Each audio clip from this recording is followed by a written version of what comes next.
D'autres femmes dans l'histoire ont eu une place très importante. Donc à Saint-Pierre, on est d'autant plus lotis parce que parmi les photos de ces femmes qui ont résisté à l'occupation nazie, un certain nombre viennent de notre commune. Et je rends hommage à Sylvie Pouliken, donc, qui est une ancienne collègue de la bibliothèque de Saint-Pierre, qui a écrit cet ouvrage. Je vous recommande. Alors, tous les livres que je cite sont à la bibliothèque municipale de Saint-Pierre. Là, ce sont les miens, mais vous pouvez les trouver, les emprunter gratuitement à Saint-Pierre, à la bibliothèque. Donc voilà, je ne le redirai pas. Mais celui-ci, c'est sûr, il y est. Et il est vraiment très, très intéressant, parce qu'elle, à la fois, elle parle des femmes qui ont aidé les enfants et les familles juives. Donc ça, c'est toute une partie. Les femmes qui ont aidé sur la ligne de démarcation, tout un autre chapitre. Et les résistantes qui ont pris les armes contre l'occupant. Et donc c'est sur tout le département, elle a fait un gros travail.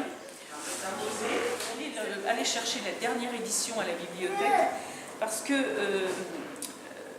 Anne Frank, en fait, a écrit elle a fait 3 journaux, donc elle a fait des corrections.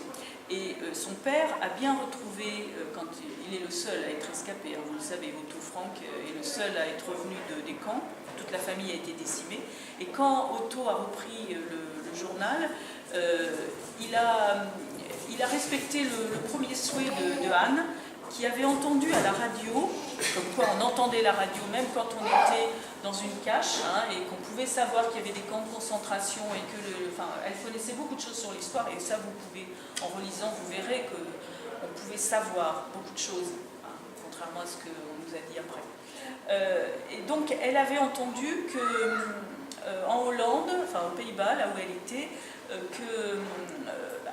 on demandait aux gens de noter tout ce qu'ils savaient, tout ce qu'ils entendaient, tout ce qu'ils voyaient pendant cette période difficile, et que les plus beaux écrits seraient publiés. Et comme elle écrivait son journal qui lui avait été offert par son père, enfin un cahier qui lui a été offert pour ses 13 ans. Donc comme elle écrivait son journal, elle se disait « Ah, voilà, je veux être journaliste, je veux même être écrivaine, et pour cela, on ne disait pas écrivaine à l'époque, mais moi je le revendique, alors pour cela, il faut que je corrige ce que j'ai déjà écrit. » D'où première correction. Et puis encore deuxième correction. Enfin bref, elle a beaucoup corrigé. Et comme c'était un éditeur jeunesse qui proposait l'édition des livres pour pouvoir garder la mémoire de cette période-là, le papa, Otto, quand il a trouvé le journal, il a édulcoré le texte d'Anne en se disant « c'est une édition qui va s'adresser aux enfants ». Donc on a supprimé un certain nombre de passages. Entre autres, Anne avait quelques problèmes de relation avec sa mère, qui sont peut-être des problèmes d'adolescentes avec leur mère habituelle. Là, il faut s'imaginer leur vie dans cette promiscuité. Là, ils étaient tous serrés, pas du tout d'intimité dans cette cache. Ça n'a sûrement pas arrangé les choses.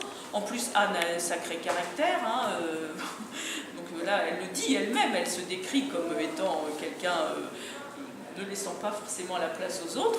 Donc ça a donné forcément des étincelles. Et Otto, le père, quand il a retrouvé le journal de sa fille, n'a vraiment pas eu envie de montrer ses relations houleuses entre elle et sa mère pour la mémoire de son épouse, parce que ça peut se comprendre.